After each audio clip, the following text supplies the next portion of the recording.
रात को एजाज चाचा खाना लेकर आए तो मैंने उन्हें रोक लिया। इस बुजुर्ग के अंदाज में कुछ ऐसी शफकत हुआ करती कि बाज़ औक़ात में बहुत मुतासिर हो जाता। मैंने उनसे पूछा, आपने खाना खा लिया एजाज चाचा? मैं ज़रा देर से खाता हूँ, बैठेंगे नहीं मेरे पास? आप हुक्म देंगे तो। बुजुर्गों को हुक्म नहीं दिया जाता, मेहरबानी है। अल्लाह ताला इन नेक अल्फाज का सिला दे। किसी को इज़्ज़त देने वाला खुद भी बाइज़्ज़त होता है और वही किसी को इज़्ज़त दे सकता है जो इज़्ज़त का मफ़हूम जानता हो। मैंने दिलचस्पी से एजाज चाचा को देखा और कहा, एजाज चाचा, वैसे तो मालिकों के बारे में खोज करना बुरी बात है। कभी कभी कोई ऐसी बात हो जाती है जो इंसान के दिमाग को चुभती रहती है। असल में फराज मियाँ मुझे अपने साथ ले गए थे। यहाँ से थोड़े फासले पर एक इमारत है, वहाँ कोई रहता है। 2 मुलाजिम भी देखे थे वहाँ, लेकिन ये मुलाजिम इंतहाई बदतमीज़ थे, गुंडे किस्म के लोग। उनमें से एक को खान के नाम से पुकारा जा रहा था, दूसरा जब्बार था। वहाँ कौन रहता है? कुछ लम्हे के लिए एजाज चाचा के चेहरे पर अजीब से तासुरात फैल गई। फिर उन्होंने कहा, आपने हमें बुजुर्गों का दर्जा दिया है आकिल मियाँ, तो इतनी जुर्रत हुई है हमारे अंदर कि हम आपसे कहें, देखो मालिकों की खोज लगाना अच्छी बात नहीं होती। किसी न किसी मौका पर नुकसान उठाना पड़ जाता है। तो उस इमारत के बारे में तो कुछ भी किसी को किसी से बोलने की या बात करने की इजाज़त नहीं है। एक बार साइमा बीबी इसी तरह से वहाँ चली गई थी। असल में पहले ये इमारत इस्तेमाल में रहती थी और लोग आते जाते रहते थे, लेकिन बाद में उसे सबके लिए बंद कर दिया गया। तो साइमा बीबी वहाँ चली गई थी और इस बात पर साहब बहुत नाराज़ हुए। मेरी मुराद शाहजी से है। बस इसके बाद हमें कुछ नहीं मालूम कि वहाँ क्या है, कौन रहता है। मैंने खामोशी इख्तियार कर ली।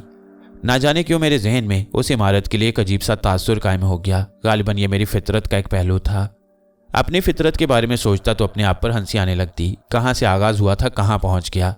दूसरे दिन फराज ने मुझसे कहा, जनाबे आली, आप भी क्या सोचेंगे कि इस शख्स ने आपको अपना अलाकार बना लिया है। देखिए, ये बात असल में दोस्ती की है और आपको ये खुशखबरी सुनाते हुए मुझे खुशी तो हो रही है, लेकिन थोड़ा सा फिक्रमंद भी हूँ, क्योंकि मोहतरमा नगमा नियाज़ अली का रिकॉर्ड अच्छा नहीं है। मैं ये नहीं कहता कि आप उनकी हर ख्वाहिश पर अमल कीजिए और अपने आप को उनके सुपुर्द कर दीजिए, लेकिन मेरे प्यारे भाई, उनके ज़रिए मेरा काम बन सकता है। मैं हंसने लगा। मैंने कहा, क्या बात है फराज, आप कहें तो सही। मैं नगमा नियाज़ अली को और उन खातून को जिनका नाम मशाल है, आपके नाम पर एक खूबसूरत से रेस्तोरां में चाय की दावत दे बैठा हूँ, मेरे नाम पर। मैंने बौखलाकर फराज को देखा तो उसने दोनों हाथ जोड़ दिए और भिखारियों की सी शक्ल बनाकर खड़ा हो गया। मुझे हंसी आ गई। मैंने कहा, सारी ऊंच नीच आपको संभालनी पड़ेगी, इस बात को जहन में रखिएगा दिलो जान से। बस मेरी इज्जत तुम्हारे हाथ में है। वक्त मुकर्रर पर मैं और फराज दोनों उस होटल में पहुंच गए।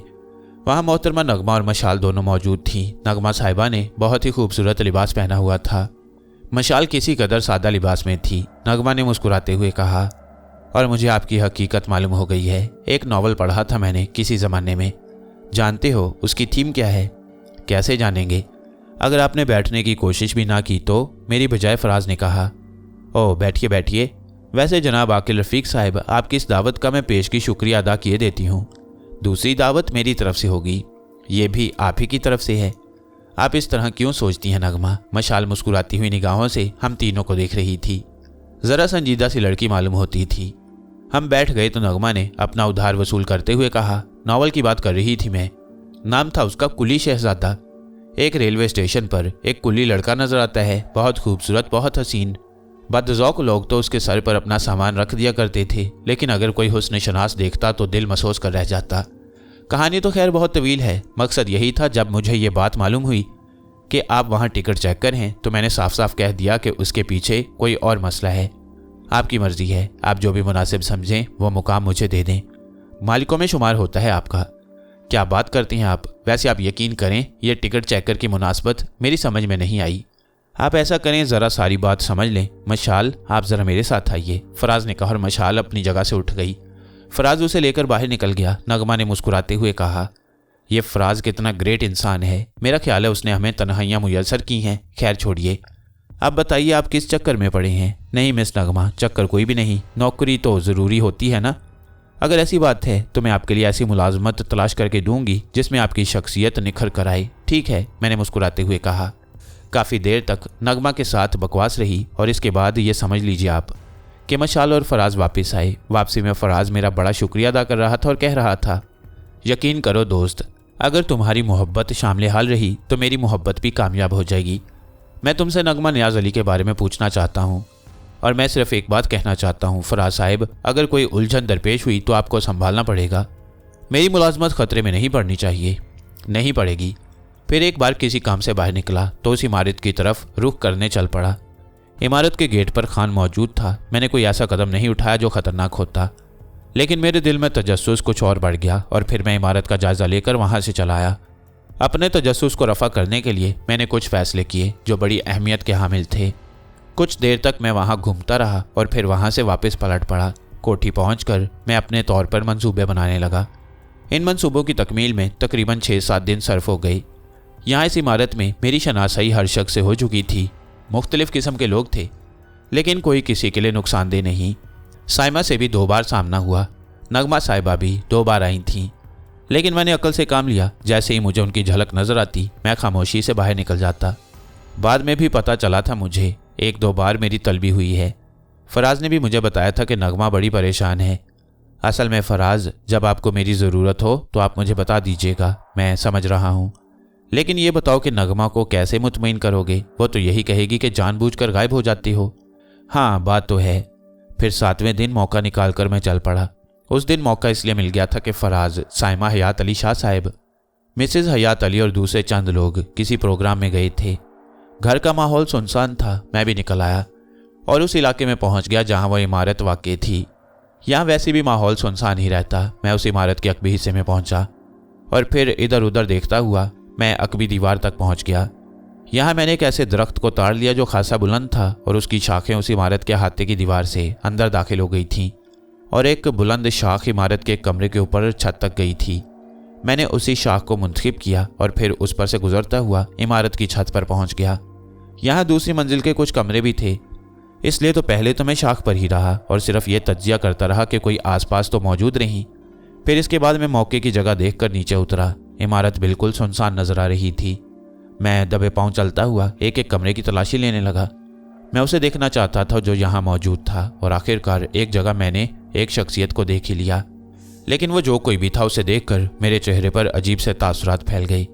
बिलाशुबा एक इंतहाई पुरस्कार अमल का आगाज हो गया था। ये तकरीबन 60 से 65 साल तक की उम्र का एक बूढ़ा आदमी था। उसके नकूश उसे जापान, तिब्बत या उन इलाकों में से किसी इलाके का बाशिंदा जाहिर करते। सूजी हुई आंखें, मखसूस किस्म की चपटी नाक। सबसे बड़ी बात यह थी कि वो एक ढीले ढाले जर्द रंग के बख्शियों जैसे लिबास में मलबूस था। गले में मनकों की मालाएं पड़ी हुई थीं और उस वक्त वो आसन जमाए दोनों हाथ जोड़े बैठा हुआ था। उसके ऊपरी जिस्म पर जख्मों के निशानात नजर आ रहे थे। ये जख्म यकीनन चमड़े के हंटरों के जख्म थे। बाज़ जख्म बिल्कुल नए थे, उनसे खून रिस रहा था, लेकिन उसके चेहरे पर इतना सुकून था कि यकीन न आए कि इन जख्मों के बाद भी इंसान इतना पुरसुकून रह सकता है। जिस अंदाज में वो दोनों हाथ जोड़े आलती पालती मारे बैठा हुआ था, उससे जाहिर होता था कि वो बुद्ध मत से ताल्लुक़ रखता है और योगा का आसन जमाए हुए बैठा हुआ है। मैं अजीब सी कैफियत का शिकार उसे देखता रहा और फिर मैंने दूसरा फैसला किया, क्या करना चाहिए। क्या मैं इस शख्स से मुलाकात करूं और मालूम करूं कि ये कौन है। मेरी खुशकिस्मती थी कि मुझे कदमों की आहट महसूस हो गई और मैंने जल्दी से पलट कर देख लिया। सामने राहदारी के आखिरी सिरे पर जब्बार नजर आया। मैंने फुर्ती से दूसरी जानिब छलांग लगा दी, लेकिन जब्बार ने मुझे देख लिया। वो जोर से चीखा, कौन है ऊपर? रुक जाओ, रुको वरना गोली मार दूंगा। लेकिन उसके ये अल्फाज मुझे मुतासिर न कर सके और मैं बरक रफ्तारी से दौड़ लगाकर उस जगह पहुंचा जहां से मुझे ऊपर चढ़ना था। यहाँ से मैं ऊपर चढ़ा और कुछ देर के बाद उस दरख्त से नीचे कूद गया। उधर जब्बार भी मुसलसल मेरा ताक़ुब कर रहा था। उसने 2 हवाई फायर किए, लेकिन जाहिर है मैं ज़िंदगी में बहुत से खेल खेल चुका था। चुनाचे दरख्त की शाख से नीचे और फिर वहाँ से दौड़ लगाकर इतने फासले पर निकल आया कि जब्बार और उसके साथी अगर कोशिश भी करें तो मेरी गर्द भी ना पा सकें। काफ़ी फासला तय करने के बाद मैंने सुकून की गहरी गहरी सांसें लीं। मैंने अपने मकसद में थोड़ी सी तो कामयाबी हासिल कर ली थी, यानी ये मालूम करने में कामयाब हो गया था कि इमारत में कौन है। फराज मेरा लाख राजदार था, लेकिन इस सिलसिले में उसने भी मुझे बताने में एहतियात बरती थी। मैं जानता था कि मेरे और फराज के दरमियान एक फ़र्क है, चाहे किसी भी शक्ल में हो, लेकिन मुझे वो हदूद अबूर नहीं करनी चाहिए जिन्हें अबूर करना मुनासिब नहीं होगा। चुनाचे मैंने एहतियात बरती। मैं फराज को यह नहीं बताना चाहता था कि उस इमारत में मैंने क्या देखा। अलबत्ता अंदाज़ा यही होता था कि वो तिब्बती भी कोई ऐसी पुरस्कार शख्सियत का मालिक है जिसकी ये लोग इस तरह हिफाजत करती हैं। ये रात मेरे लिए खासी उलझनों की रात थी। ज़िंदगी में बेशुमार जुराइम पेशा अफराद को देखा था। पता नहीं क्या क्या कहानियाँ बिखरी हुई थीं। इस माहौल और इस कायनात में। लेकिन बाज़ औक़ात बाज़ शख्सियतें ऐसी होती हैं जिनसे अगर कोई कहानी वाबस्ता निकल आए तो शदीद हैरत होती है। मसलन हयात अली शाह जो इंतहाई नेक सीरत इंसान थे, उनकी तहवील में अगर कोई ऐसा शख्स हो जिसे आम जुबान में हब्से बेजा में कहा जा सके, तो सोचने की बात है कि क्या हयात अली शाह जैसा शख्स भी ऐसा कर सकता है, और अगर किया है तो इसका पस मंज़र क्या है, कुछ पता तो चले। मैं गहरी सोच में डूब गया और मेरी समझ में कुछ भी नहीं आया। लेकिन तजस्सुस तो इंसान की फितरत का हिस्सा होता है। असल में अपने आप को मासूम जाहिर करने के लिए मैं इस घर में अपनी जगह बनाना चाहता था। बाद में जो होगा देखा जाएगा, इस बारे में सोचते सोचते नींद आ गई और दूसरे दिन फिर वही शब रोज़ के मामूलात जारी हो गई। मैंने एक कदम आगे निकाल दिया और इसके बाद किसी ऐसे ही दूसरे मौके का मुंतज़िर था। अंदाज़ा ये था कि जब्बार ने मुझे वहाँ से भागते हुए देख ज़रूर लिया था, लेकिन यह बात दावे से नहीं कही जा सकती कि उसने मेरी सूरत भी देख ली है। मुझे सिर्फ ये इंतज़ार था कि अगर जब्बार ने मेरी सूरत भी देख ली है तो फिर कोई ना कोई मुझसे इस बारे में सवाल ज़रूर करेगा, लेकिन ऐसा नहीं हुआ। वो दिन भी गुजर गया और इसके बाद दूसरा दिन भी। फिर फराज ने मुझसे दोबारा दरख्वास्त की और मैंने उसकी हदायत पर अमल करते हुए मशाल को उसके करीब जाने का मौका दिया। अलबत्ता नगमा मुझ पर मुसल्लत हो जाती थी। उस दिन भी छुट्टी का दिन था। मैं घर के लोगों के लिए गुलदस्ते बनवा रहा था। हालांकि फूलों का तोड़ना मुझे भी वाकई अच्छा नहीं लगता, लेकिन ये फूल मेरी मलकियत नहीं थे। मैंने नगमा को देखा, एक बिल्कुल नई और शानदार कार से उतर रही थी। उसके साथ ही एक उम्र रसीदा शख्स भी उतरा था जिसे मैंने अलबत्ता पहली बार देखा। फिर मैं मामूल के मुताबिक वहाँ से गायब हो गया ताकि नगमा के साथ मुसीबत में गिरफ्तार ना हो जाऊँ। उस शख्स के बारे में मैंने अंदाज़ा लगाया कि मुमकिन है ये नियाज़ अली ही हो, यानी नगमा का बाप, और वो शख्सियत खासी पुरअसर थी। हालांकि मैंने बहुत करीब से उसे नहीं देखा, लेकिन मुझे अंदाज़ा हो रहा था कि कुछ आगे की ही चीज़ है। मैं अपनी रहायशगाह के अकबी हिस्से में आ गया। ख़तरा यह था कि नगमा मुझे तलाश करती हुई यहाँ पहुँचेगी, लेकिन वो तो नहीं पहुँची। अलबत्ता फराज मुझे तलाश करता हुआ मेरे पास आ गया। उसके हाथों में कुछ अजीब सी चीज़ें दबी हुई थीं। आप यहाँ छुपे बैठे हैं मुर्शद, और मैंने आपके लिए कुएं में बांस डलवा दिए हैं। खैरियत? पहले आप अपनी खैरियत बताइए। ये यहाँ क्यों छुपे हुए हैं? नगमा आई है तो फिर? यार वो बहुत बेहिजाब लड़की है, यकीन करो बाज़ औक़ात तो मैं सख्त शर्मिंदा हो जाता हूँ। मुर्शद, ये पगड़ी लाया हूँ आपके लिए, ज़रा पहन लीजिएगा, और ये मिठाई का डिब्बा है। आज से बाकायदा आपकी मुरीदी में आ रहा हूँ। पहले तो मैंने गौर नहीं किया, ये मुर्शद क्या लगा रखी है। मान गया हूँ, बाप के साथ आई है, लेकिन दीवानों की तरह आपको तलाश करती फिर रही है। अब कहाँ है? मैंने खौफजदा लहजे में कहा, और फराज बुरी तरह हंसने लगा। फिर बोला, मैंने आपकी मुश्किल हल कर दी है, लेकिन आप यकीन कीजिए बहुत मुतासिर हुआ हूँ मैं आपसे। चुटकी बजाने में आप उसे अपने करीब ले आए हैं। मुर्शद, ये पगड़ी पहनकर मिठाई खाइए मेरे हाथ से, और मुझे अपनी इस फर्जंदगी में कबूल फरमाइए। क्या भाई फराज, तुमने मेरे पीछे एक बला लगा दी है? हजूर, इतनी बुरी बुला तो नहीं है, लेकिन कुछ हमारे लिए भी हो जाए, कोई चिल्ला, कोई वजीफ़ा। ज़िंदगी की सबसे बड़ी आरजू है मशाल। आपके फैज़ से फैज़याब होते रहना चाहते हैं। मतलब क्या है? बस नज़रें अनायत होती रहनी चाहिए। ये क्या है? मैंने उसके लाए हुए सामान की तरफ इशारा करके कहा। वाकई पगड़ी और मिठाई है। क्या कहूँ फराज, तुमने इतना बेतकल्लुफ़ कर लिया है तो इतनी बातें भी कर लेता हूँ, वरना। अरे छोड़िए वरना ज़िंदगी बनाने वाले की जितनी भी कदर की जाए कम है। फराज मुझे मक्खन लगाता रहा। मैंने कहा, मुझे सिर्फ उस वक्त नगमा की मुसीबत में गिरफ्तार किया करो जब तुम्हें मशाल से मिलना हो, वरना यार मेरी इज्जत कायम रहने दो। हयात अली साहब मेरे साथ बहुत मेहरबान हैं। मैं नहीं चाहता कि मुझ पर मुसीबत आए। वैसे एक बात बताओ, ये नगमा के साथ नियाज़ अली साहब भी आए हैं ना? हाँ, तारुफ नहीं है उनसे तुम्हारा? नहीं। तो आओ तारुफ करा दूँ। क्यों, मेरी ज़िंदगी से आजिज़ आ गए हो? एक बात बताऊँ, आदमी काफ़ी ख़तरनाक हैं। क्या करते हैं? Import export. मैं तुम्हें अपने अंदर की बात बता रहा हूँ। कारोबार तो उनका बहुत बड़ा है, लेकिन दौलत की रेल पेल है ना, वो खासी पुरस्कार है। अपने कारोबार की वसअतों से ज़्यादा दौलतमंद हैं। वैसे ये पूरा एक मुहिमजू कबीला है, यानी चचा जानो नियाज़ अली और भी कई हैं, पूरी टीम है ये। कभी कभी मुहिमात पर निकल जाते हैं और खासे अरसे तक बाहर रहती है। तुम कभी साथ नहीं गए? नहीं। हालांकि सच्ची बात यह है कि बड़ा दिल चाहता है। चचा जान की सोहबत में साइमा भी खासी एडवेंचर पसंद हो गई है। बहरहाल ये सारे मामलात अपनी जगह हैं। मैंने कहा, अचानक दिल में ख्याल आया कि उस जापानी खदोखाल के बूढ़े के बारे में कुछ मालूमात हासिल करूं, लेकिन फिर अपने आप को संभाल लिया। फराज मुझसे कितना ही बेतकल्लुफ़ था, लेकिन इसके बावजूद उसने बूढ़े शख्स के सिलसिले में एक पर्दा रखा। मुझे अपनी पहुंच का एहसास था और मैं जानता था कि बिसात से आगे बढ़ने की कोशिश हमेशा नुकसानदेह साबित होती है। नगमा आज मुझे तलाश नहीं कर सकी। काफ़ी देर रहे थे वो लोग। बाद में मैं अपनी रहायशगाह में आ गया। एजाज चचा ने मुझे देखते ही कहा, वो मियाँ साहब, नगमा बीबी 2 बार आपको तलाश करती हुई यहाँ आ चुकी हैं। कहीं ज़्यादा दूर चले गए थे आप? हाँ, मैं अब उनसे मिलना नहीं चाहता, सख्त थका हुआ हूँ। ठीक है एजाज चचा, अगर वो आए भी तो कह दीजिए कि मैं अभी तक वापस नहीं आया। ठीक है साहब, एजाज चचा ने गर्दन खम करके कहा। आज नगमा से जान छूट गई। शाम को 6:30 बजे के करीब हयात अली शाह साहब ने मुझे तलब किया। एक नौकरानी बुलाने के लिए आई थी। मैं उनके कमरे में चला गया। बड़े खुश इखलाक इंसान थे। मैंने रोज़े अव्वल से उनकी शख्सियत का अंदाज़ा लगा लिया था। एक मेहरबान और मुशफ़िक इंसान उनके अंदर छुपा हुआ था। कहने लगे, आओ आकिल रफ़ीक बैठो। भाई हकीकत तो ये है कि अपने साथ रहने वालों को अपने ख़ानदान का ही एक फ़र्द समझता हूँ और कभी उनसे अलग नहीं समझता। लेकिन तुमने जो यहाँ मुकाम बना लिया उसमें मेरी शराफत का ही दखल नहीं, तुम्हारी अपनी खूबियों का दखल उससे ज़्यादा है। सर, मैं सिर्फ ये कह सकता हूँ कि इस सारे मसले में मेरी खुशबख्ती का दखल है कि मुझे आपके कदमों में जगह मिल गई। हम बड़ी पुरतकल्लुफ़ गुफ्तगू कर रहे हैं, लगता है एक दूसरे को भुगत रहे हों। अच्छा सुनो, मेरा एक बहुत ही गहरा दोस्त आ रहा है, उसके साथ कुछ और भी अफराद होंगे। मेहमान खाने के 3 कमरे और यहाँ कोठी का एक कमरा जो मैं तुम्हें बताए देता हूँ दुरुस्त कराने हैं।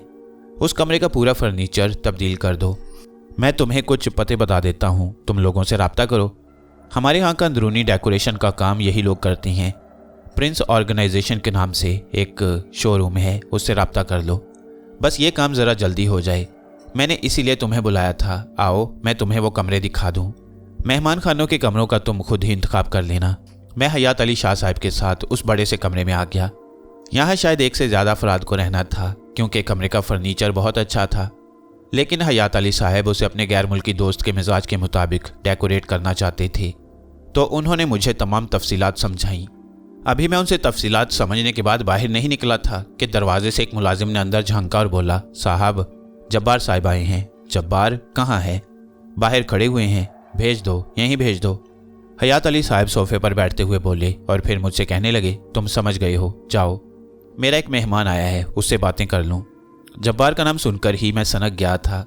बाहर निकला तो जब्बार खड़ा हुआ मुंचों को ताव दे रहा था। मुझे देखकर चौंका और फिर मैंने महसूस किया कि दरवाजे पर ही खड़ा दूर तक मुझे जाते हुए देखता रहा, लेकिन उस वक्त मैं भी अपने तजस्सुस को नहीं दबा सका। ज़ाहिर है जब्बार जैसे शख्स को इस तरह नज़रअंदाज नहीं किया जा सकता। मैं फुर्ती से दौड़कर उस कमरे के अकबीर से में आ गया। इत्तफाक से इस खिड़की के बारे में अभी अभी हयात अली शाह साहब से गुफ्तगू हुई थी और मैंने फ़ौरन इससे फ़ायदा उठाने के मुताबिक सोचा। खिड़की का एक शीशा टूटा हुआ था जिसके लिए हयात अली शाह साहब ने कहा था कि इसे फ़ौरन लगवा दिया जाए। ये कमरा काफ़ी दिनों से इस्तेमाल में नहीं आया, इसलिए इस पर कोई तवज्जो नहीं दी गई, लेकिन इस वक्त खुली हुई खिड़की का ये शीशा मेरे लिए काफ़ी कारआमद साबित हुआ। मैंने अंदर कान लगा दिए। बगैर किसी इतला के तुम इस तरह मुँह उठाकर यहाँ क्यों चले आते हो जब्बार? तुम्हें पता है कि मैं यहाँ तुम्हारी आमद पसंद नहीं करता। साहब बात आपसे करनी थी।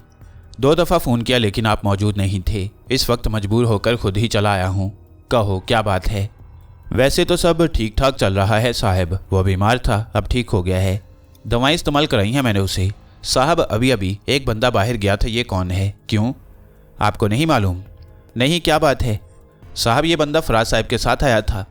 फराज साहब इसे अंदर ला रहे थे, खान ने इसे रोका तो उसने खान पर हाथ छोड़ दिया। खान भी बहुत सरफिरा है, अच्छा खासा झगड़ा हो गया था इन दोनों में। इसने मार मार कर खान को बेहोश कर दिया। अब खान मचल रहा है कि मैं उसे इसका पता बताऊं। बड़ी मुश्किल से मैंने उसे संभाला है साहब, आपको पता है वो बिगड़े हुए दिमाग का आदमी है। इसने खान को मार मार कर बेहोश कर दिया। जी साहब, फराज की मौजूदगी में? जी। क्या ये खान से ज़्यादा ताकतवर था? इसका बात मत बोलो साहब, खान तो थोड़ा सा मुरव्वत बरता होगा, वरना उसको आप जानते हैं वो किसी गैंडे की तरह ताकतवर है। मगर तुम कहते हो इसने बेहोश कर दिया था। साहब आप काम की बात करो, अभी मैं आपको एक और बात बताना चाहता हूँ। हाँ कहो। कोई बंगले में घुसा था, वो किधर से आया ये नहीं मालूम, लेकिन जिधर से भागा वो मालूम है। एक दरख्त है जो बंगले के पीछे जाता है और उसका शाखें फैलकर बंगले के अंदर जाता है। पहले हमने भी कभी गौर नहीं किया, लेकिन अब हमारे को अंदाज़ा हो गया। हमने आदमी लोग को बुलाकर वो दरख्त कटवा दिया है, लेकिन हम ये नहीं जान सके कि वो कौन है जो अंदर दाखिल हुआ। कौन हो सकता है? अभी साहब आपको ये खबर हमने दिया। मुझे ये खबर देने की बजाय तुम्हें खुद उसका बंदोबस्त करना चाहिए था जब्बार। ये सारी जिम्मेदारी तो तुम्हारी ही है। एक बात बोलूं मैं आपको, हम अपनी जिम्मेदारी निभाएगा, आपको तो कोई शिकायत नहीं होगा। मतलब अब उधर कोई बंदा देखा गया तो हो सकता है हम उसे गोली मार दे। जब्बार सबसे आगे बढ़कर नहीं बोलता तू। मैं तुझे जितना मुआवजा देता हूँ उस मुआवजे के इवज तू ये काम कर रहा है। अगर नहीं करना चाहता तो यहाँ से चला जा, मुझे कोई एतराज़ नहीं। बाकी ये सारी बातें मुझे क्यों सुनाता है तू आकर? अगर तू किसी को गोली मारेगा तो इसकी पूरी जिम्मेदारी तेरे ऊपर होगी। मैं कोई जिम्मेदारी कबूल नहीं करूँगा। ठीक है साहिब। और अगर वो आपका कोई आदमी हुआ तो आप मेरे को नहीं बोलेगा। मैं भी ऐसा कोई जिम्मेदारी कबूल नहीं करूँगा। ठीक है। तुझे उसकी हिफाजत की जिम्मेदारी सौंपी गई है, बस मुझे हर कीमत पर उसकी हिफाजत चाहिए। अगर तुम ये काम ना कर सके तो मुझे बता देना जब्बार। कमाल की बातें करता है तू। ऐसा अंदाज इख्तियार किया है तूने जैसे तूने मेरे ऊपर कोई एहसान किया है। मैं तुझे भरपूर मुआवजा दे रहा हूँ। देखो साहब, जुबान खराब मत करो। हम तो सिर्फ आपको होशियार करने आए हैं, आप खुद भी ख्याल करो। ऐसा कौन हो सकता है जो छुप कर उधर जाने की कोशिश करे? तू अपने आदमी बढ़ा दे जब्बार, अखराजात ज़्यादा होंगे, मैं ज़्यादा अखराजात कर लूँगा। 2-3 आदमी और मुहैया कर ले और उनकी जिम्मेदारी ये लगा कि वो बाहर से आने वाले किसी भी शख्स पर निगाह रखें और उसके बाद यहाँ कभी मत आना। टेलीफोन मौजूद है, तू खुद मौजूद है, परेशानी की क्या बात है? ठीक है साहब, जैसा आप बोलो, जब्बार ने कहा। और इसके बाद शायद वो वापसी के लिए उठ खड़ा हुआ। मैं गहरी सांस लेकर वहाँ से वापस पलट पड़ा और थोड़ी देर के बाद अपनी रिहाइशगाह पर पहुँच गया। लेकिन अब सूरत हाल बदल गई थी। मेरे अंदर एक संगीन सी कैफियत पैदा हो गई। इस सारे मामले का पस मंज़र क्या है? बात ज़रा उलझी हुई थी। फिर एक शाम फराज ने मुझे मेरी रिहाइशगाह में ही पकड़ा। चाचा एजाज तो तुमसे तंग आ गए होंगे, क्यों? काम के अलावा कभी अपनी रिहाइशगाह के बाहर नज़र ही नहीं आते। चलो तैयार हो जाओ फटाफट। खैरियत? बस ज़रा चलना है। कहाँ आखिर? बड़ी बुरी बात है, मैं शरीफ आदमी हूँ, ज़ाहिर है तुम्हें किसी बाला खाने पर लेकर जा नहीं रहा। चलो यार जल्दी करो, देर हो रही है। ज़रा अच्छा सा लिबास पहन लेना। मैं मुस्कुराते हुए गुसल खाने की जानिब चला गया। हाथ मुँह धोया, लिबास तब्दील किया और बाहर निकल आया। वो अंकल के कुछ मेहमान आ रहे हैं, डॉक्टर हम्बर्ट। फिनलैंड के बाशिंदे हैं, शायद उनके साथ उनकी फैमिली भी आ रही है। एक बार मैंने डॉक्टर हम्बर्ट को देखा था, उनके साथ उनकी बेटी लीना भी थी। लीना की साइमा से गहरी दोस्ती है, बाप बेटी आ रही हैं। मुमकिन है कुछ और लोग भी साथ हों। साइमा उन लोगों को एयरपोर्ट रिसीव करने जाएगी। अंकल ने एयरपोर्ट ले जाने की ड्यूटी मेरी लगाई है, लेकिन मेरा ज़रा मुख्तलिफ मसला है। आज इत्तफाक से मशाल को तन्हाई मिल गई है और हम दोनों तुम्हारी मदद के बगैर एक मखसूस जगह मिल रहे हैं। तुम यकीन करो, अंकल की लगाई हुई ड्यूटी ने मेरे तो होश उड़ा दिए हैं। ड्राइवर नहीं है क्या? साइमा को ड्राइवर के साथ नहीं भेजा जा सकता, पहले भी कभी नहीं भेजा गया है। बस अंकल इस सिलसिले में थोड़े से कदामत परस्त हैं, तो फिर मैंने तुम्हारी ड्यूटी लगा दी है और तुम्हें यह काम सर अंजाम देना है। लेकिन अगर हयात अली साहब को मालूम हो गया तो? असल में खुद तुमने अपनी बेकदरी कर रखी है। अंकल तुम पर बहुत एतमाद करते हैं। उन्हें यह नहीं मालूम कि तुम ड्राइविंग भी कर लेते हो, वरना अब तक कई बार तुम्हारी ये ड्यूटी भी लग सकती थी। अगर हयात अली साहब को पता चल गया तो? कहा ना उसकी जिम्मेदारी मुझ पर छोड़ दो। ओके, साइमा से बात कर ली है। साइमा से मेरी बात हो गई है, मेरे मामले में वो कभी मुनहरिफ नहीं होती। ठीक है, मुझे क्या एतराज़ हो सकता है? मैंने कहा, फिर सोचकर बोला, जाना कब है? थोड़ी देर तक। तुम बड़ी कार ले जाओ, बल्कि ऐसा करो मैं और तुम दोनों ही बाहर निकलते हैं। तुम यहाँ से थोड़ा आगे जाकर इंतज़ार करना, मैं दूसरी कार में आ जाऊँगा। वहाँ से हम कार बदल कर भाई बन जाएंगे। साइमा तुम्हारे साथ निकल जाएगी। मैं हंसने लगा। फराज ने गर्मजोशी से मेरा हाथ दबाकर कहा, आज का दिन यार मेरे लिए बड़ा खुशगवार है, मुझे इस खुशगवार दिन के लिए दुआएं दो। Okay okay. फिर प्रोग्राम के मुताबिक मैं वो गाड़ी लेकर चल पड़ा जो आमतौर से फराज के इस्तेमाल में थी। फराज बाकायदा साइमा को लेकर आया और उसके बाद वो दोनों गाड़ी से उतर आए। फराज मेरे करीब पहुंचकर बोला, थैंक यू आकी, मैं तुम दोनों का दिली तौर पर शुक्रगुजार हूँ। साइमा ने हमारे साथ ताउन किया है, इसके लिए मैं साइमा का भी शुक्रगुजार हूँ। अब तुम इस गाड़ी की ड्राइविंग सीट संभाल लो, मुझे यकीन है कि कोई उलझन पेश नहीं आएगी। मैं गर्दन खम करके आगे चल पड़ा। मैंने साइमा के लिए बड़ी कार का अकबी दरवाज़ा खोला और वो अंदर बैठ गई। तब मैंने ड्राइविंग सीट संभाली और कार स्टार्ट करके आगे बढ़ा दी। इस दौरान कोठी में साइमा से 1-2 बार ही मेरा सामना हुआ, कभी हम लोगों ने गुफ्तगू नहीं की। इस वक्त भी मुकम्मल खामोशी रही। मैंने कार एयरपोर्ट के लाउंज के सामने रोक दी, नीचे उतरा और एहतराम से पिछली सीट का दरवाज़ा खोल दिया। साइमा नीचे उतर आई। उसने कहा, आप हम लोगों का पार्किंग पर ही इंतज़ार करेंगे या? मैं कार में मौजूद हूँ, मैंने कहा और वो आगे बढ़ गई। खासी मगरूर लड़की थी। इसके बारे में गुफ्तगू हुई तो फराज ने मुझे बताया कि साइमा ज़रा अलग थलग रहने की आदी है। सबसे ज़्यादा उसकी दोस्ती हयात अली साहब से ही है और वो ज़्यादा लोगों से वास्ते राब्ते नहीं रखती। मैं पार्किंग में एक जगह कार खड़ी करके नीचे उतर आया। मौसम बहुत खुशगवार था, इक्का दुक्का बूंदें भी आ रही थीं, ठंडी हवा के झोंके चल रहे थे। मैं एयरपोर्ट के माहौल का जायज़ा लेने लगा और ये देखने लगा कि लोगों में किस कदर शऊर बेदार हो गया है। अब जहाज़ का सफ़र भी ट्रेन के सफ़र की तरह हो चुका है। हर सतह के लोग मुख्तलिफ एयरलाइन से सफ़र करते हैं। इस वक्त भी यही हंगामा आ रही थी। मैंने ये नहीं देखा कि साइमा लाउंज से बाहर आ गई है। मुझे तो अचानक ही खुशबू का एक झोंका महसूस हुआ और फिर साइमा की आवाज़ सुनाई दी, आपका नाम आकिल रफ़ीक है ना? मैंने चौंक कर उसे देखा और हैरान रह गया। खैरियत, क्या हुआ? नहीं, हमारी फ़्लाइट लेट है, हमें उसकी आमद की इत्तला गलत मिली थी। ओह, तो फिर बताइए। नहीं खैर, अब भला वापसी का क्या सवाल है, लेकिन इतनी देर तनहा लाउंज में तो नहीं सज़ा दी जा सकती। हालांकि मैंने डैडी से कहा था कि अंकल हम्बर्ट बुरा नहीं मानेंगे, उन्हें भी चलना चाहिए। लेकिन डैडी की एक बिजनेस मीटिंग थी, उनका उस मीटिंग में शरीक होना ज़रूरी था। जी मुझे इल्म है। अब क्या किया जाए? आइए, मेरा ख्याल है कैंटीन में एक कप कॉफ़ी पी ली जाए, मौसम बहुत अच्छा है। मैंने गर्दन खम कर दी। बहरहाल मेरे दिल में उसके लिए कोई ऐसी वैसी बात नहीं थी। मैंने टेबल पर उसके लिए कुर्सी खींची और कहा, मिस साइमा, मेरे साथ बैठते हुए अगर आपको अपनी तौहीन का एहसास हो तो बराहे करम आप तशरीफ़ रखिए, मैं सामने वाली मेज़ पर बैठ जाता हूँ। उसने गर्दन उठाकर मुझे देखा और बोली, भला मुझे आपके साथ बैठने से क्या तकलीफ़ होगी? ये बड़ी बेतुकी बात है, आप बराहे करम तशरीफ़ रखिए। मैं शुक्रिया अदा करके कुर्सी पर बैठ गया। वेटर को कॉफ़ी का ऑर्डर दे दिया गया। मैंने एक बार भी उसकी जानिब निगाह नहीं उठाई, जबकि मैंने महसूस किया कि वो कई बार मेरी तरफ देख चुकी है। फिर वो कहने लगी, आप शायद बहुत ज़्यादा उलझन महसूस कर रही हैं मेरे साथ बैठकर। नहीं मिस साइमा, लेकिन मालिक और नौकर का फ़र्क मद्देनिगाह रखना चाहता हूँ। हालांकि एक पढ़े लिखे आदमी को ऐसी फरसूदा बातों पर तवज्जो नहीं देनी चाहिए। जैसे आपका हुक्म मानना भी मेरे फ़राइज़ में है। लेकिन मैं ज़रा साफ गोई से बात करने के आदी हूँ। इस वक्त आप मेरी ज़रूरत हैं। एक मजबूरी है तो इंतज़ार तो करना ही है, जो मैं तन्हा नहीं कर सकती। यही तो वजह है मिस साइमा, मैं इस मजबूरी को आपकी तकलीफ़ नहीं बनाना चाहता। नहीं, कोई ऐसी बात नहीं।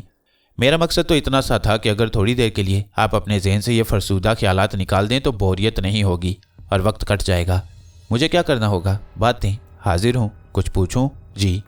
ये नगमा का क्या किस्सा है? क्या किस्सा हो सकता है आपके ख्याल में?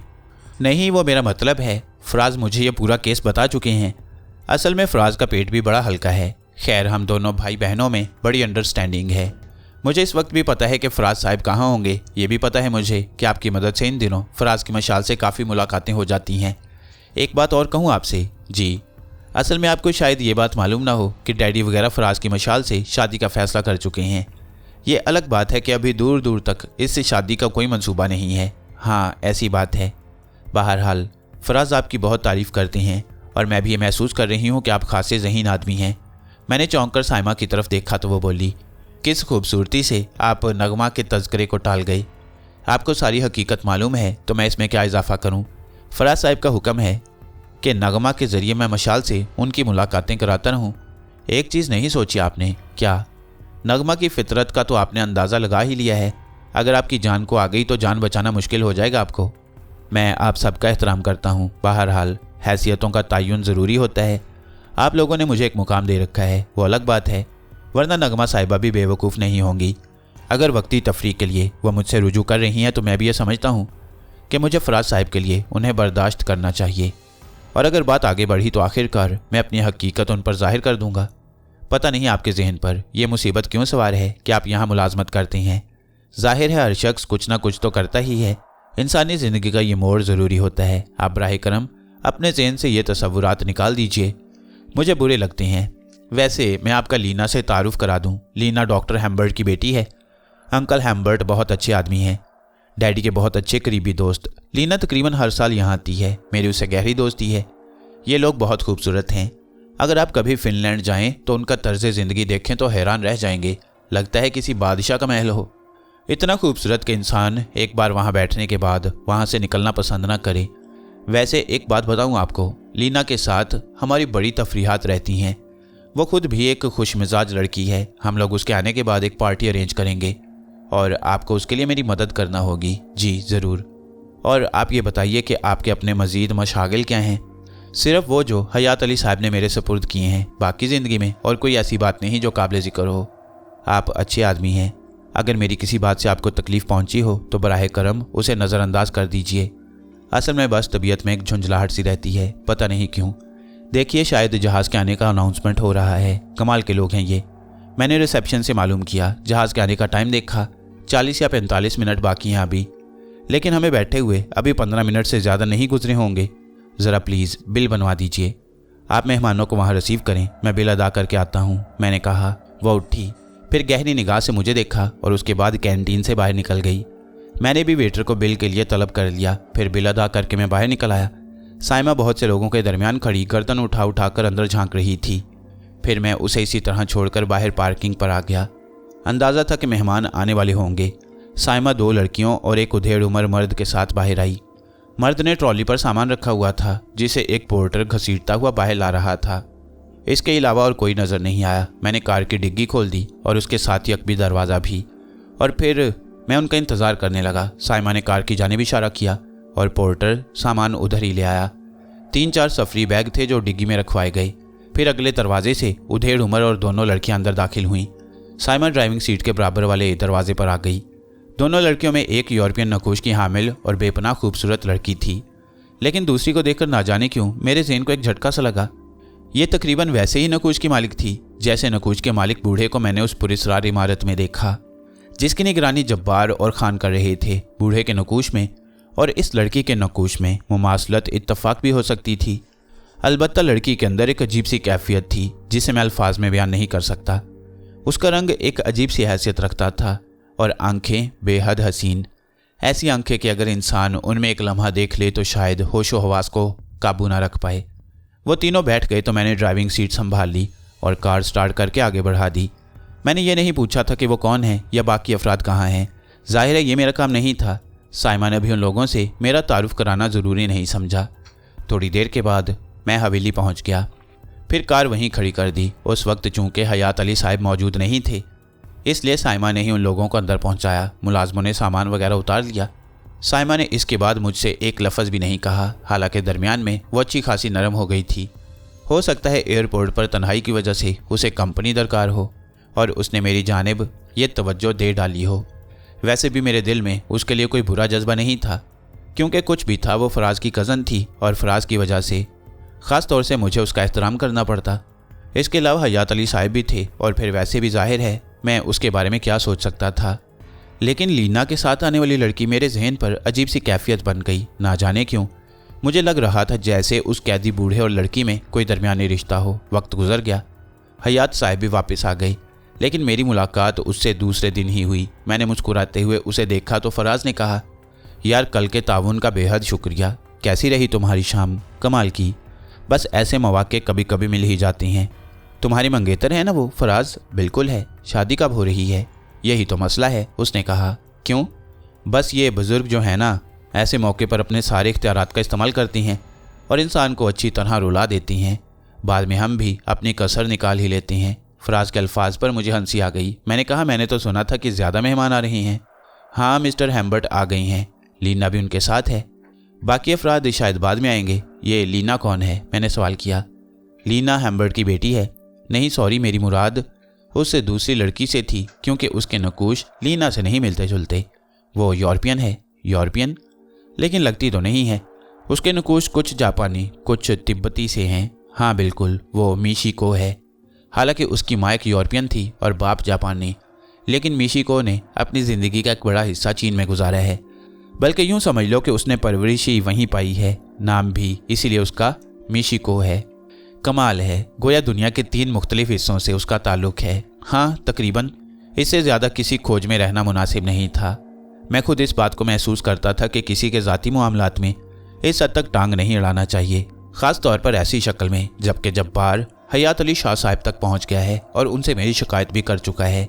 मेरा ख्याल है मेरी कोई दूसरी कोशिश मेरे लिए नुकसान का बायस भी बन सकती है। इस दौरान रजब अली से भी कोई वास्ता नहीं रहा। गर्ज ये कि अब मिस्टर हैम्बर्ट के आ जाने के बाद कोठी के हंगामों में और इजाफा हो गया। मिशिको को मैंने अमूमन लीना के साथ ही साथ देखा। मुझे यूँ महसूस होता था जैसे वो कोई रोबोट हो, ना चेहरे पर मुस्कुराहट, ना आंखों में कोई कैफियत। खामोश लेकिन इंतहाई पुरसुकून रहा करती। कई बार मैंने उसे दूर से भी देखा। असल में मुझे उससे ज़रा बराबर भी दिलचस्पी ना होती अगर वो उस बूढ़े के नकूश से मुमासलत ना रखती।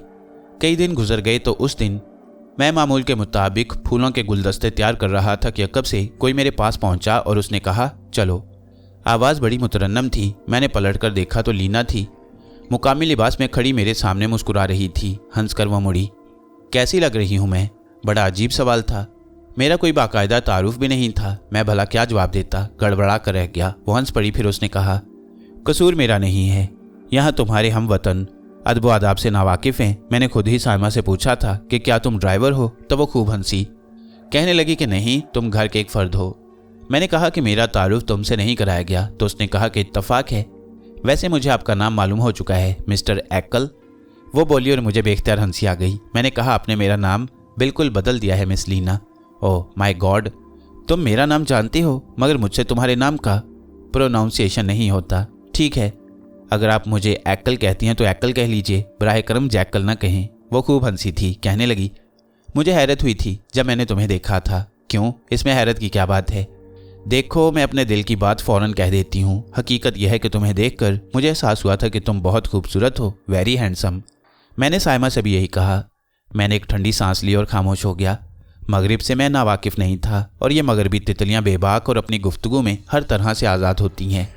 उसने मुझसे कहा, मुझे फूल पेश करो। मैंने एक गुलदस्ता जो बहुत ही खूबसूरत था और मालियों से बनाकर अभी अभी मेरे सामने लाया था, हाथों में लिया और लीना को पेश कर दिया। उसने शुक्रिया अदा करके हाथों में लिया और बोली, मैं भी तुम्हें कोई तोहफ़ा दूंगी, लेकिन फूलों से खूबसूरत कोई तोहफ़ा नहीं होता। अलबत्ता एक दरख्वास्त करना चाहती हूँ तुमसे, एक फूल मेरे बालों में लगा दो।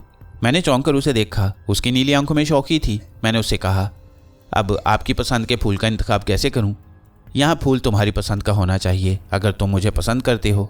दिल ही दिल में मैंने सोचा कि बाप रे बाप, इन हालात से अगर मोहतरमा नगमा नियाज़ अली ने देख लिया तो फराज के मामलात ख़तरे में पड़ जाएंगे। लेकिन फिर भी मेहमान की फरमाइश पूरी करना ज़रूरी था। मैंने एक बहुत ही खूबसूरत गुलाबी फूल लिया और लीना को पेश कर दिया। मैंने कहा था, बालों में लगा दो। उसने अपना सर मेरे सामने करते हुए कहा। मैंने खौफजदा निगाहों से इधर उधर देखा और उसके बाद फूल उसके बालों में लगा दिया। वो तो शुक्र है कि दूर से चचा एजाज नजर आ गए। मैंने लीना से माजरत की और उनकी जाने पड़ गया। चचा एजाज बेचारे किसी काम से निकले थे। मैंने उनसे कहा, 1 मिनट के लिए ज़रा मेरे साथ आइए। चचा एजाज मेरे साथ आ गए। क्या बात है? कोई ख़ास बात नहीं, बस ऐसे ही। चचा एजाज ताज्जुब से मुझे देखने लगे, फिर बोले, मैं ज़रा अंदर जा रहा था, जाइए प्लीज़। मैंने कहा और चचा एजाज ताज्जुब से शाने हिलाकर आगे बढ़ गए। ये सारी तफरीहात दिलचस्पी से जारी रहीं। अब मेरा जहन पूरी तरह इन लोगों से मिल गया था और मैं इनके बारे में गौर करने लगा। हालांकि रजब अली ने मुझे यहाँ सिर्फ इसलिए भेजा था कि मैं एक महफूज पनागाह तलाश कर लूँ और राजन राज को धोखा दे दूँ, लेकिन मेरे तजस्सुस ने यहाँ मेरे लिए बहुत से नए दरवाजे खोल दिए। उस शाम भी मैं अपनी मसरूफियात में गुम था। लीना और साइमा कुछ फासले पर खड़ी सरगोशियाँ कर रही थीं। शायद उनका गुफ्तगू का मौजू मैं था, क्योंकि कई बार वो चोर निगाहों से मेरी जानिब देख चुकी थी। साइमा के अंदर मैंने इस दौरान कुछ तब्दीलियां महसूस की थीं। शुरू में तो वो खूब रंग दिखाती रही, लेकिन अब मैं महसूस कर रहा था कि उसके अंदर नुमायाँ तब्दीलियां हो रही हैं। ख़ास तौर से लीना के आने के बाद उसकी फितरत में एक ज़बरदस्त तब्दीली आई। लीना तो खैर मगरिब की बेबाक लड़की थी, लेकिन साइमा की ये तब्दीली मुझे कुछ अजीब सी महसूस हो रही थी। फिर मैंने एक गाड़ी को अंदर दाखिल होते हुए देखा। पुरानी फॉक्सी वैगन थी, पहली बार देखा था, लेकिन उससे उतरने वाला जब्बार था। गालिबन उसे तलब किया गया था। वह रुके बगैर अंदर चला गया। मैंने गेट के चौकीदार खान का मुंह बनते देखा। ऐसा लगता था जैसे जब्बार को कोई भी पसंद न करता हो। मैं यूं ही टहलता हुआ खान के पास पहुंच गया। चौकीदार से भी मेरी अच्छी खासी सलाम दुआ हो गई थी। मैंने उसे सलाम किया तो वो खुश होकर बोला, खुदा आपको खुश रखे साहब, आप इज्जत वाला आदमी है, हमसे इज्जत से बात करते हैं। हमारा दादा कहता था कि जो इज्जतदार होता है वही किसी को इज्जत दे सकता है, जिसके अपने पास इज्जत ना हो वो भला किसी को क्या इज्जत देगा। साहब, दुआ निकलता है आपके लिए। अरे नहीं खान, तुम उम्र में मुझसे बड़े हो, बस इतना काफ़ी है। अभी बोला ना साहब, ये बात आम लोग नहीं सोचता। उम्र की बड़ाई कुछ नहीं होता, दौलत की बड़ाई समझा जाता है। लेकिन खान, बाज़ लोग ऐसे होते हैं जिनके पास कुछ नहीं होता और वो अपने आप को बड़ा समझते हैं। अभी अभी ये गाड़ी अंदर गई है, इसमें जब्बार होता है। नाम मत लो साहब उस सूरत हराम का, वो तो खंजीर है, खंजीर। अभी जब मैं इधर से नौकरी छोड़ेगा और मुल्क जाएगा तो उसको गोली मार कर जाएगा। अभी इधर मेरे को काम है, इसलिए थोड़ा रुक गया हूँ। अरे अरे, तुम तो उसे बहुत नाराज़ मालूम होते हो खान। नाराज़गी का बात बोलता है साहब, मेरा उससे दुश्मनी है। क्यों? बस वो इंसान मुझसे कुत्ते का माफिक बात करता है साहब। उसकी शक्ल देखकर हमारे को गुस्सा आता है। ये है कौन? मालिक का कुत्ता, और क्या कहा जा सकता है। आदमी सूरत से ही बुरा लगता है। बस साहब आप खामोश हो जाओ, हमारा दिमाग घूमता है। ये एक काम क्या करता है यहाँ पर? इधर नहीं रहता साहब, किसी दूसरी जगह रहता है। शायद मालिक की ज़मीन वगैरह पर, हमारे को मालूम नहीं, कभी कभी इधर आता रहता है। इस बात से मुझे अंदाज़ा हो गया कि खान को इस बारे में कुछ मालूम नहीं। खासा वक्त गुजर गया और फिर मैंने जब्बार को बाहर आते हुए देखा। ना जाने क्यों मेरे दिल में यह एहसास जागा कि आज फिर उस इमारत की तलाशी ली जाए। हालांकि मुझे ये बात मालूम हो चुकी थी कि जब्बार ने वो दरख्त काट दिया है और वो रास्ता खासा मुश्किल हो गया है, लेकिन मैं इस किस्म के बेशुमार मराहिल से गुजर चुका था। अब यह काम मेरे लिए मुश्किल नहीं था। मैंने कुछ तैयारियां की। फिर उस दिन रात को मैं कोठी से निकल आया। उस इमारत का रास्ता अब मुझे बखूबी मालूम हो चुका था और मैं पूरे एतमाद और एहतियात के साथ ये सारा काम करना चाहता था। जिस जगह दरख्त था वहीं से मैंने रस्सी की कुमांद में एक लोहे का आंकड़ा बांधा हुआ था दीवार पर डाली। अब इतना फासला भी नहीं था बुलंदी का कि उसे तय न कर सकता। मैंने अपना चेहरा मोजे में छुपा लिया। दूसरी जानिब उतरने में भी कोई दिक्कत नहीं हुई। रस्सी मैंने उसी जगह लटकी रहने दी। मैं अंदर दाखिल हो गया। आंकड़ा उम्दगी से दीवार में फंसा हुआ था और रस्सी बाहर लटकी हुई थी। ये मैंने इसलिए किया कि वापसी में मुझे दिक्कत ना हो। बकिया रस्सी एहतियात से मैंने दीवार के साथ डाल दी। फिर मैं दबे पांव आगे बढ़ने लगा। लिबास मैंने ऐसा पहना हुआ था कि रात की तारीकी में देखा ना जा सके। मैं इमारत के करीब पहुंच गया और इसके बाद मैंने ऐसे खुले दरवाजे की तलाश शुरू कर दी जो मुझे अंदर पहुंचा सके। ऐसा दरवाज़ा बाहर से तो नहीं मिला, सामने की सिमत थी। अंदर के दाखिले का दरवाज़ा था। अलबत्ता एक खिड़की खुली हुई थी जिसमें सलाखें नहीं थीं। मैंने उसी को आजमाया, उछलकर उस पर चढ़ा और दूसरी तरफ का माहौल सुनसान पाकर उसमें दाखिल हो गया। खाने पीने की चीज़ों की खुशबू यहाँ बसी हुई थी, इसलिए अंधेरे में भी ये अंदाज़ा लगाने में कोई दिक्कत नहीं हुई कि यह बावर्ची खाना है। बावर्ची खाने का दरवाज़ा भी बाहर से बंद नहीं था और फिर मैं इस शानदार जगह से अंदर दाखिल हो गया। अलबत्ता दरवाजे को मैंने इस तरह भेड़ दिया कि महसूस ना हो सके। चुनाचे मैं इमारत के अंदरूनी हिस्सों से गुजरकर आखिरकार उस हिस्से में पहुंच गया जहां वो गैर मानूस नकूश का बूढ़ा मौजूद था। बूढ़ा उस वक्त एक राइटिंग टेबल पर बैठा हुआ था। उसके हाथ में पेंसिल थी और सामने सफ़ेद कागज़ पर वो पेंसिल से या तो कुछ लिख रहा था या निशानात बना रहा था। मैंने देर तक उसे देखा और फिर हिम्मत करके उस दरवाजे से अंदर दाखिल हो गया। मेरा सांस तेज़ी से चल रहा था और मैं सोच रहा था कि शायद आज मेरी तकदीर मेरा साथ दे रही है। बूढ़े से मुझे मालूमात हासिल हो जाएंगी, कम से कम ये अंदाज़ा हो जाएगा कि क्या किस्सा है। मैं उसके करीब पहुंचा तो बूढ़े ने मेरी आहट महसूस करके गर्दन घुमाई। मैं उसके चेहरे पर निगाहें जमाए हुए था। मुझे देखकर उसने किसी खास तासुर का इजहार नहीं किया, बल्कि मुझे देखता रहा। हेलो, मैंने उसे मुखातिब किया, लेकिन बूढ़े ने कोई जवाब नहीं दिया। तो मैंने फिर उससे कहा, मैं तुम्हें अपना चेहरा दिखा सकता हूँ और इस बात को जहन में रखो कि मैं तुम्हारे दुश्मनों में से नहीं हूँ। ये कहकर मैंने अपने चेहरे से मोजा उतार दिया। बूढ़ा मेरी जानिब बदस्तूर उसी अंदाज में देख रहा था। उसके चेहरे का तासुर स्पाट था और उस पर कोई ऐसा जज्बा नज़र नहीं आ रहा था कि जिससे ये सोचा जा सके कि वो मुझे पहचानने की कोशिश कर रहा है या नहीं। मैंने कहा, अब भी मैं तुमसे यही अल्फाज कहूँगा, अगर तुम्हारे जहन में मेरे लिए कोई खौफ हो तो उस खौफ को निकाल दो। मुझे अपने बारे में बताओ, मैं तुम्हारी ज़िंदगी बचाने की कोशिश भी कर सकता हूँ। अगर यहाँ तुम्हें ज़बरदस्ती रखा गया है तो मैं तुम्हें निकाल कर किसी भी जगह ले जा सकता हूँ। मैं अपने हर लफ्ज़ का तासुर उसके चेहरे पर तलाश कर रहा था। मुझे यही अंदाज़ा हुआ कि बूढ़ा ना सिर्फ ये कि मेरी बात नहीं समझ रहा, बल्कि उसके चेहरे के तासुरात से यह अंदाज़ा भी होता था कि वो सहीउल दिमाग नहीं है। वैसे कोई भी किसी का चेहरा देखकर कुछ न कुछ तगय्युर का इजहार ज़रूर करता है। बूढ़े के अंदाज में कोई ऐसी बात नहीं थी। मैं उस पैड को देखने लगा जिस पर आड़ी तिरछी लकीरें बनी हुई थीं। वो पेंसिल से ये लकीरें बना रहा था, लेकिन लकीरें बेमकसद ही नज़र आ रही थीं। अलबत्ता मैंने इतना ज़रूर किया कि पैड से उस कागज़ को फाड़ लिया और तय करके जेब में रख लिया। बूढ़े ने इस पर भी कोई एतराज़ नहीं किया। अब मेरी समझ में नहीं आ रहा था कि मैं क्या करूं। दिल चाहा कि कमरे की तलाशी लूं, लेकिन ज़्यादा हो जाता, कोई इस तरफ आ भी सकता था। मैं कुछ देर वहाँ रुका और इसके बाद वापसी के लिए पलट पड़ा, लेकिन अभी मैं दरवाजे से बाहर निकला ही था और राहदारी में थोड़ा सा आगे चला ही था कि अचानक ही मुझे कुछ अजीब सी सरसराहटों का एहसास हुआ। मैंने इधर उधर देखा और दौड़कर एक दरवाजे की आड़ में हो गया। फिर मैंने आने वाले को देख लिया। ये एक स्याह लिबास में मलबूस कोई इंसानी वजूद था, लेकिन हैरत की बात यह थी कि उसके चेहरे पर भी मौजा चढ़ा हुआ था। मुझे एकदम से हंसी आने लगी, गोया कोई और भी है जो इस चक्कर में है।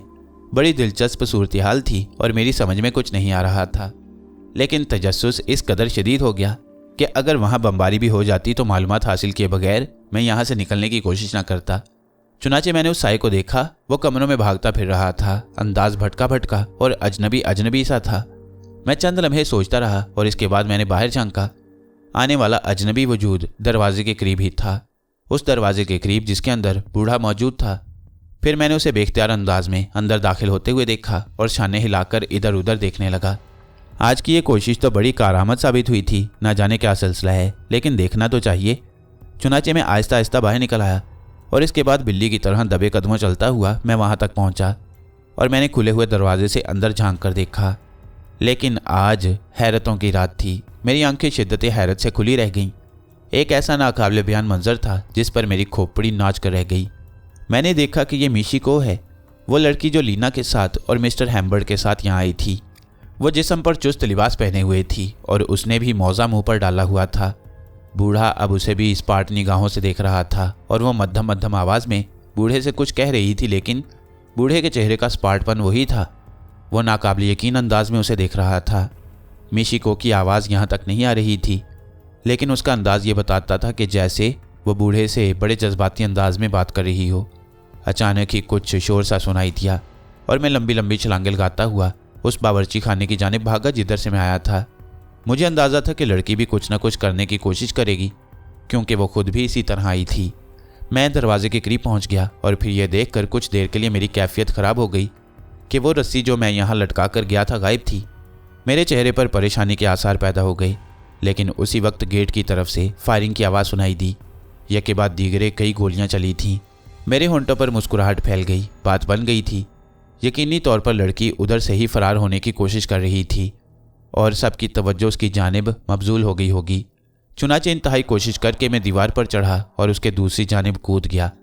फिर इसके बाद मैंने एक बहुत लंबी दौड़ लगाई और दौड़ता ही चला गया। काफ़ी दूर जाने के बाद मैं रुका और गहरी गहरी सांसें लेने लगा।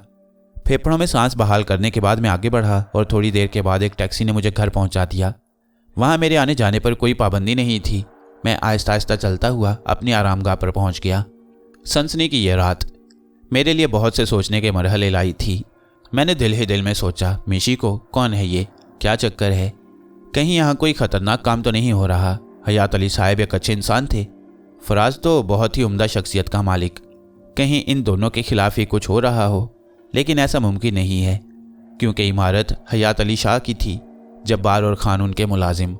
फिर मिस्टर हैम्बर्ट भी तो अभी आए थे। लीना और मिशिको, रजब अली। और मेरे यार, मेरी खोपड़ी फिर नाकारा हो गई है। तू कुछ कर सकता है, कम से कम अपनी नादीदा शक्ल में ही आ जा, ज़रा मेरी मदद कर। कई बार मैंने उसे पुकारा, लेकिन मुझे कोई आवाज़ नहीं सुनाई दी, तो मैं ठंडी सांस लेकर खामोश हो गया। अपनी फितरत से बाज नहीं रह सकता था। हालात ऐसे ही सनसनीखेज शक्ल रखते थे कि उनके बारे में मालूम किए बगैर रह भी नहीं सकता था। वक्त खुद ब खुद करवटें बदलता है और सूरत हाल तब्दील हो जाती है।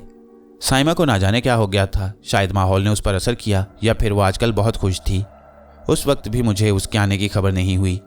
वो मेरे पीछे आ खड़ी हुई। फिर उसने कहा, जनाब केयर टेकर साहब। मैंने चौंक कर उसे देखा। जी मिस साइमा। आप कौन सी फैक्ट्री में तैयार हुए थे? बहुत ज़ाती सवाल है मिस साइमा, खलूस से किया है। खुद गौर कर लीजिए। क्या मतलब? क्या ऐसे तौहीन आमेज सवालात खलूस से किए जाते हैं? वो चौंक पड़ी। फिर माजरत आमेज लहजे में बोली, आप यकीन करें, यह सिर्फ मजाक था। चलिए, यकीन कर लिया, मैंने मुस्कुरा कर कहा। आज मुझे भी बुजुर्गों के एक मकौले पर यकीन हो गया। क्या?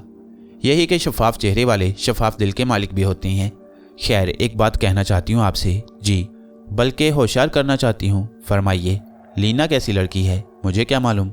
हाँ, जाहिर है, बस इतना बता दूँ, बड़ी दिल फेंक है।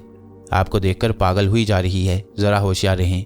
बहुत सी बातें करनी है मुझे, इस वक्त तो मौका नहीं, फिर बताऊंगी। ओके। और हाँ, आज रात को डिनर पर बहुत से मेहमान आ रहे हैं, आप ज़रा उम्दा लिबास इस्तेमाल कीजिए।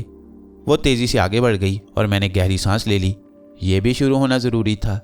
सैकड़ों बार की दोहराई हुई कहानी एक बार फिर से शुरू हो रही थी। देखना यह था कि ये कहानी अब कैसे आगे बढ़ती है। मवाद तो बहुत है। पुरस्कार बूढ़ा, मिशिको, लीना, हैम्बर्ट, जब्बार, नगमा, नियाज अली, बहुत से दिलचस्प किरदार जमा हो गए थे। मिस लीना ने मेरा इंतखाब कर लिया था। वैसे यह ज़रा अजीब बात थी कि उनकी तवज्जो मेरी बजाय फराज की जानिब नहीं हुई। पता नहीं ऐसा क्यों हुआ, और इस बारे में मैंने फराज से सवाल कर ही लिया। फराज ने खुद ही मुझे इसका मौका दिया। वो ज़रा शाम को कुछ मेहमान आ रहे हैं। जनाब केयर टेकर साहब, धोती कुर्ता पहन कर ना आ जाइएगा, मेहमान क्या सोचेंगे। और वैसे भी मेरा ख्याल है कि ये बहुतों की फरमाइश होगी। अगर मेरा ख्याल गलत नहीं है तो बता दीजिए। मेरे और आपके दरमियान तो बड़ी गहरी दोस्ती का रिश्ता है। मैं जानता हूँ कि आपने इस कोठी के माहौल में बड़ी नुमायां तब्दीलियाँ कर दी हैं। ख़ास तौर से मैं तज़किरा करूँगा मिस साइमा का, जिनकी नाक माथे से कभी नीचे ही नहीं उतरती थी, लेकिन अब उस नाक को हमेशा अपनी जगह पर देखा गया है और कोई काम बिला वजह नहीं हो जाता। इसके अलावा जिस बेतकल्लुफ़ी के साथ आपके पास आ जाती हैं, इससे पहले कभी उन्हें ऐसे नहीं देखा गया। और फिर मिस लीना ये भी बड़े मोहब्बत भरे अंदाज में आपको देखती हैं। इस थोड़े से वक्त में मैंने अच्छी तरह जायज़ा ले लिया है। बाकी रहा मोहतरमा नगमा साहिबा का मुआयना, तो खैर उनसे कोई ख़तरा नहीं है। वो मौसमी आशिका हैं। जब भी इश्क का मौसम चल रहा है और आप मंजर-ए-आम पर हैं, तो आप उनकी इश्क की कैफियत का शिकार रहेंगे। फिर अल्लाह मालिक है, हो सकता है किसी और की तकदीर खुल जाए। बहरहाल अगर आप इसे कोई क्वालिटी बनाना चाहते हैं फराज साहिब, तो मैं आपसे क्या कह सकता हूँ, आपको इख्तियार है। लेकिन बहुत से मामलात ऐसे होते हैं जो इंसान को खौफ का शिकार कर देती हैं।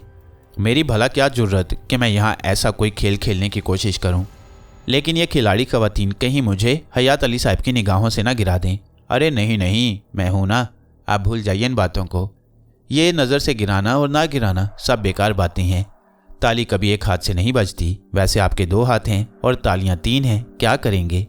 फराज ने इस अंदाज में अल्फाज कहे कि मुझे हंसी आ गई। मैंने कहा, फराज साहब बिल्कुल एतराज़ है, 100% एतराज़ है। फराज ने मेरी बात काट कर कहा, क्या मतलब? कहना है तो फराज कहें, वरना कुछ ना कहें। ओह, अब आप खुद ही बताइए जनाब फराज कि ऐसे अच्छे घर में जहां मेरे साथ इतना उम्दा सलूक होता हो, अगर मेरे नाम के साथ कोई बदनुमा लफ्ज़ उभर आए तो मेरे लिए किस कदर बायसे शर्म है। नहीं उभरेगा यार, किस मुश्किल में पड़े हुए हो। अंकल बहुत अच्छे इंसान हैं, वो तुम पर भरोसा करते हैं तो यकीन करो, किसी दूसरे की बात पर कभी यकीन नहीं करेंगे। और फिर ये तो तफरीही मामलात हैं। मुझे इस बात पर हैरत है कि मिस लीना या ये नगमा साहिबा आपकी तरफ क्यों नहीं मुतवज्जा होती। अरे भाई, कभी गौर से आईने में अपने आप को देखो तो हमसे सवाल करने की ज़रूरत ना पेश आए। ये तो अल्लाह की देन होती है, जिसे चाहे दे दे। तो फिर ठीक है, यही अर्ज़ करने आया था कि ज़रा शाम को शख्सियत में निखार पैदा होना चाहिए। मैं हंसकर खामोश हो गया, लेकिन थोड़ी सी उलझन का शिकार ज़रूर था। बात तो कुछ भी नहीं थी, ज़माने की वुसअतें मेरे सामने थीं। एक घर ना से ही दूसरा घर से ही, मैं तो एक बेघर इंसान था और अब तक के तजुर्बात भी बहुत से थे। लेकिन फिर भी अच्छे लोगों के दरमियान वक्त गुजारना अच्छा लगता है। बाहर अच्छे खासे हंगामे जारी थे। मैं अपनी रिहाइशगाह की खिड़की से बाहर के मंजर देख सकता था। मकानों के मकीन खुशगपियों में मसरूफ़ थे। फिर कुछ देर के बाद मैं बाहर निकल आया। शाम को लॉन में बंदोबस्त करना था। धूप ढलने के बाद मैंने इंतजामात शुरू कर दिए। मुलाजमों को हदायत देने लगा। लिबास अलबत्ता मैंने तब्दील कर लिया और चंद ही लम्हे गुजरे थे कि मुझे एक आवाज़ सुनाई दी। लीजिए, कहा था ना, तलाश करने की ज़रूरत नहीं पेश आएगी। ऐसी शख्सियतें भला निगाहों से छुप कहाँ सकती हैं। चौंक कर देखा, लीना और साइमा थीं। दोनों मेरे करीब आ गईं और फिर आहिस्ता से साइमा ने कहा, भाई आकिल साहब, ये लीना चाहती हैं कि आप ज़्यादा वक्त इसके साथ गुजारें। हालांकि मैंने बताया है कि आपकी जिम्मेदारी यहाँ बहुत ज़्यादा है, लेकिन लीना इस बात को तस्लीम करने के लिए तैयार नहीं है। वो कहती है कि और अगर आप कहें मिस्टर आकिल, तो मैं अंकल हयात से बात कर लूँ आपके लिए। क्या कहोगी उनसे? साइमा ने दिलचस्पी से लीना को देखते हुए कहा। मैं कहूँगी कि आकिल मुझे दे दें। साइमा बुरी तरह हंस पड़ी। उसने मेरी तरफ देखते हुए कहा, क्यों आकिल साहब, चलेगा?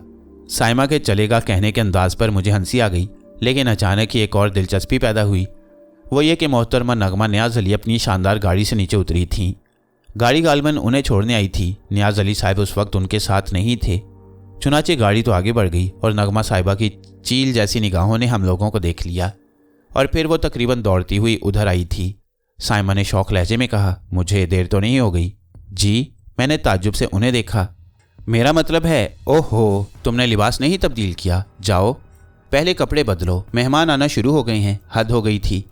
मोहतरमा इस तरह मुझे हदायत दे रही थी जैसे मेरी मालिक हों और उन्हीं से सारे काम चल रहे हों। साइमा बेख्तियार हंस पड़ी तो नगमा ने चौंक कर उधर देखा। आप दोनों यहाँ क्या कर रही हैं? कुछ नहीं जी, कुछ नहीं, हम तो बस ऐसे ही टहलते हुए आ गए थे। आप चाहें तो माजरत कर लेती हैं। नहीं, मेरा मतलब है मेहमान नहीं आए अभी। आप आ गई, भला और किसी की क्या ज़रूरत है?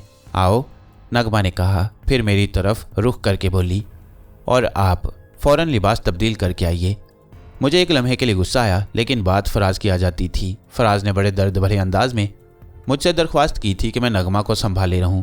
असल में मशाल की कुछ रिश्तेदारी भी होती थी न्याज़ अली साहब से, और बाद में मुझे ये भी पता चला कि ये रिश्ता न्याज़ अली साहब ने ही कराया है और नगमा ने इस सिलसिले में फराज की काफ़ी मदद की है।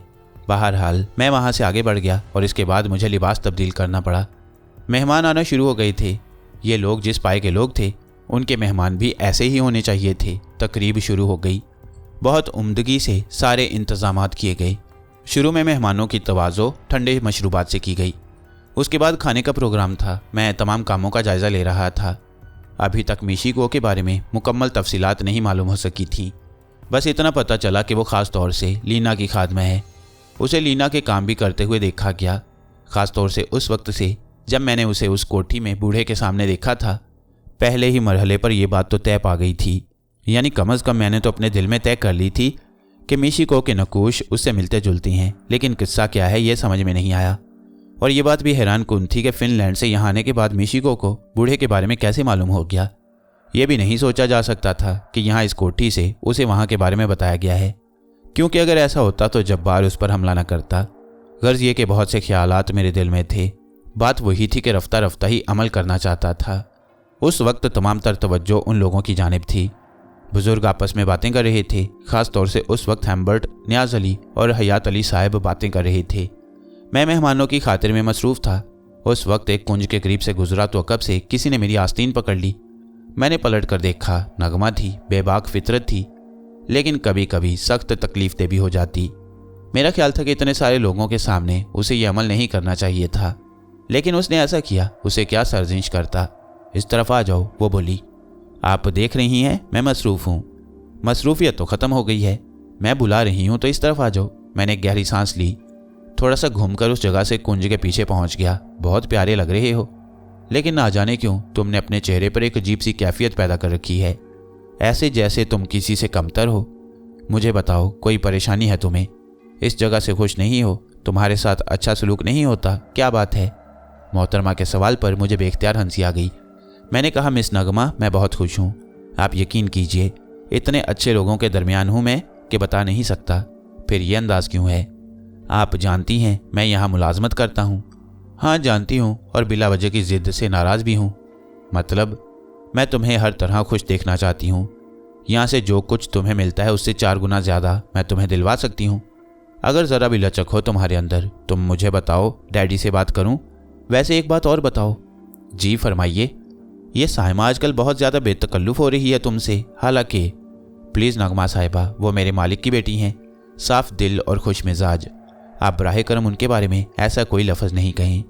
यह अल्फाज अदा करके मैंने नगमा की तरफ देखा। मेरा ख्याल था मेरी इस तरफदारी पर वो नाराज़ हो जाएगी, लेकिन उसके होंठों पर मुस्कुराहट थी और उसने आहिस्ता से कहा, तुम यकीन करो, लम्हा लम्हा तुम मेरे दिल पर हुक्मरान होते जा रहे हो। जो शख्स किसी के घर मुलाजमत करके उसके बारे में इतने अच्छे जज्बात रखता हो, वो खुद कितनी अच्छी हैसियत का मालिक होगा। उसकी ज़िंदगी में कोई शामिल हो जाए तो वो उसका बेहतरीन मुहाफिज होगा। मैं तुम्हें एक बात बताऊं आकिल रफ़ीक, औरत की नेचर के बारे में पता नहीं तुम्हारी मालूमात कहाँ से कहाँ तक हैं। मेरे वालिद एक मजबूत आदमी हैं, एक कामयाब बिजनेसमैन, एक कामयाब शानदार शख्सियत के मालिक। लेकिन इसके बावजूद मैं हमेशा ये महसूस करती रही हूँ कि मर्द की सूरत में औरत के लिए अगर एक अच्छा मुहाफिज मिल जाए तो वो औरत खुश नसीब तरीन होती है। मैं और दूसरी लड़कियों की तो बात नहीं करती, मेरी फितरत में ये चीज़ शामिल है। मैं ताकत पसंद हूँ और इसके अलावा आला ज़र्फ़ी की कायल। देखो एक बात कहूँ मैं तुमसे, ज़रा बेबाक फितरत की मालिक हूँ।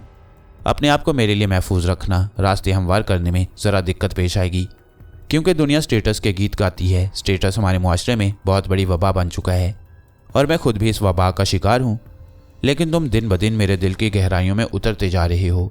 मैं ऐसी फ़िज़ा तैयार करूँगी कि तुम्हारे और मेरे बारे में सोचा जाए। प्लीज़। मैं खामोश हो गया। इन मोहतरमाओं का मैं क्या करता। वक्त गुजरता रहा। आज की महफिल ख़त्म हो गई और मेरे मामूलात जारी रहे। ज़िंदगी के शब रोज़ में अगर कोई थोड़ी बहुत उलझन थी तो सिर्फ उस बूढ़े की, जिसकी निगरानी जब्बार जैसे लोग करते थे। इसके अलावा मैं मिशिको की तरफ से ज़रा अजीब सी उलझन महसूस करता। वो खामोश लड़की पत्थर के बेजान बुत की मानंद अपनी ज़िंदगी के लम्हात गुजार रही थी। हैरत की बात थी कि वो इस जगह पहुंच गई जहां मैं बड़ी मुश्किल से पहुंचा था। उसके और उस इमारत के कैदी के नकूश एक दूसरे से मिलते जुलते थे। आखिर क्यों, और इस क्यों का जवाब अभी तक मुझे नहीं मिल सका था। उस वक्त भी मैं अपने कमरे में इसी के बारे में सोच रहा था। फिर अचानक ही मुझे रजब अली का ख्याल आया और मैंने रजब अली को आवाज़ें दी। लेकिन रजब अली का इस तरह मिल जाने का सिर्फ 1% चांस हो सकता था। वह मुझे दस्तयाब न हो सका और अचानक ही मेरे जहन में मिशिको का ख्याल आया। मिशिको की रिहाइशगाह के बारे में मुझे अंदाज़ा हो गया था। उसके बारे में अभी किसी से भी गुफ्तगू नहीं हुई और वो एक पुरस्कार किताब की मानंद मेरी निगाहों के सामने थी। उस वक्त ना जाने मुझे क्या सूझी कि मैं अपनी जगह से उठ गया। रात काफ़ी गुजर चुकी थी। कोठी के हंगामे ख़त्म हो गए थे। सब लोग अपनी ख्वाबगाह में पहुंच गए थे। मैं चोरों की तरह बाहर निकला। वैसे यह आसानी मुझे हासिल थी कि केयर टेकर की हैसियत से कोठी के हर हिस्से में हर वक्त जा सकता था। अगर कोई देख लिया किसी से सामना हो जाए तो बेधड़क ये बात कही जा सकती थी कि मैं अंदर का जायज़ा लेने के लिए यहाँ आया हूँ। चुनाचे उस वक्त भी खासे इत्मीनान से मैं अंदर दाखिल हो गया और आहिस्ता आहिस्ता कदम बढ़ाता हुआ मिशिको की रिहाइशगाह की जानिब चल पड़ा।